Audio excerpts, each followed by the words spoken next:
Sebenarnya gue belum pernah cobain sih ya model mekanik kayak gini. Yang mirip-mirip itu ada di OCA 259 Pro yang bisa rebah banget. Tapi bedanya ini nggak bisa rebah. Kesamaannya itu reclining cuma ada di backrestnya aja, jadi dia punya jok itu nggak recline juga. Surprisingly gue bisa banget sih pakai kursi ini.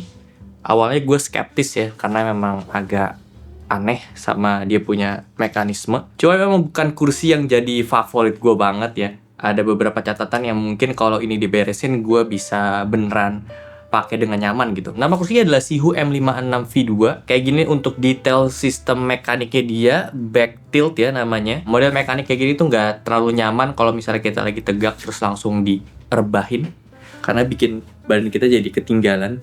Yang gue suka dari mekanisme kayak gini tuh adalah bisa lock dimanapun ya. Dan gue suka juga dia tuh locknya beneran exact di posisi yang kita mau, jadi nggak ada gapnya lagi ya. Biasanya kan ada beberapa mekanik yang kita udah lock tetap ada mundur sedikit. Nah, yang gue paling suka sebenarnya ada di posisi duduknya dia. Ini tuh bisa tegak banget. Dan tegaknya itu cocok sama posisi duduknya gua, jadi ngefit banget sama badan. Secara dia punya posisi headrest juga pas, kelebarannya juga pas. Sebenarnya nggak ada headrest pun dengan posisi kayak gini gue udah nyaman banget ya, karena badan gue bisa ditopang tegak sempurna sama kursinya. Terus ada pengaturan untuk naik turun backrestnya juga. Dia tuh modelnya ada knob di sebelah kiri bawah.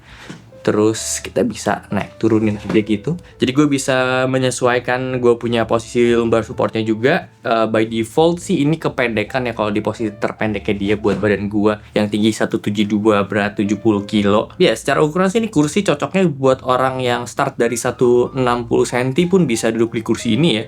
Mungkin sampai 175. 178 udah mungkin maksimal banget, 180 bisa, tapi kemungkinan besar di bagian jok ini agak terlalu sempit ya kedalamannya. Nantinya akan terlalu banyak paha yang nggak kena permukaan si joknya dibanding yang kena. Tapi buat badan gua ya, secara ukuran punggung, secara kelebaran kursi sama kelebaran joknya ini pas banget, kedalaman joknya pas banget.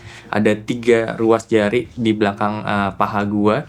Bagian lutut ya, itu sangat nyaman. Posisi armrestnya juga nggak terlalu lebar, nggak terlalu ke depan, jadi gue bisa posisiin duduk dekat meja kayak gini tetap nyaman. Kalau sekiranya kalian butuh posisi armrest yang lebih lebar lagi, sebenarnya bisa di-adjust di kursi ini. Ketika kita pasang si armrestnya di awal, itu bautnya kita bisa atur ya kelebarannya mau seberapa lebar. Kalau gue ini pakai settingan yang paling sempit, jadi ya pas sama badan gue. Yang perlu jadi catatan dari kursi ini adalah ini kursi kaku banget ya. Beda dengan OCA 258, walaupun mekaniknya dia itu lebih sederhana dibanding si M56 CV2 ini, tapi OCA itu kita masih dikasih kesempatan untuk bisa ngeregangin badan, kita bisa recline ke belakang, tensionnya itu bisa di-adjust. Sementara di sini nggak ada tension adjuster untuk atur si back tiltnya itu ya. Jadi ini feel-nya mirip banget kayak OCA 259 Pro. Backrest itu kaku banget, nggak bisa untuk stretching gitu loh. Walaupun gue pribadi adalah penyuka duduk tegak banget,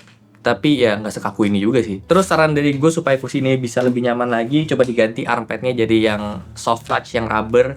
Secara ukuran ini udah oke, penganturannya juga ada naik turun ya, walaupun harusnya sih kelasnya dia udah bisa 3D ya, karena OCA 258 SV2 atau OCA 259 Pro itu udah jauh lebih enak, mereka punya armrest.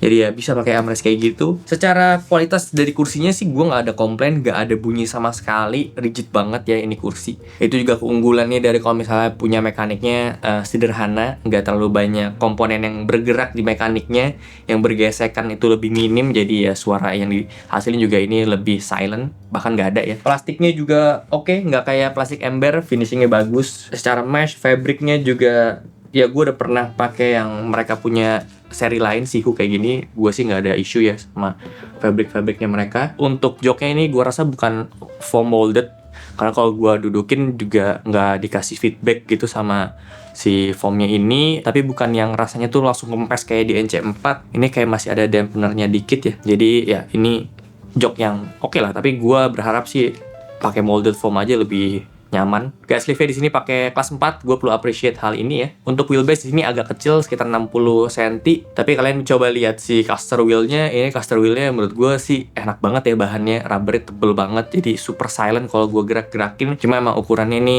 terlalu kecil sih ya, harusnya minimal banget 6 cm lah diameternya. Gue yakin kebanyakan badan orang Indonesia akan cocok sama kursi ini.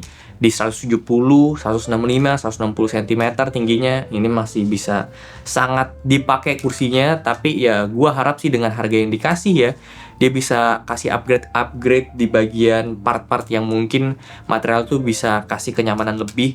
Kayak di armpit contohnya, itu hal yang paling minimal banget lah menurut gue, jangan pakai yang plastik kayak gini. Terus bisa tambah molded foam juga mungkin di bagian joknya. Jadi ya 2 upgrade itu aja menurut gue udah bisa kasih kesan yang lebih dari kursi ini. Ya, jadi itu dia untuk review kursi Shihoo M56 V2. Ini gue kasih nilai tambahan lah kalau misalnya kalian emang tertarik sama kursi ini, kalau dia itu punya after service yang oke ya. Garansinya dia itu panjang 3 tahun. Jadi kalau kalian tertarik sama kursinya, gue udah taruh di tag produk ya. So segitu aja untuk video kali ini. Thank you banget udah nonton. Kalau suka boleh like, share, dan subscribe. Gue sampai jumpa di video selanjutnya. Terima kasih.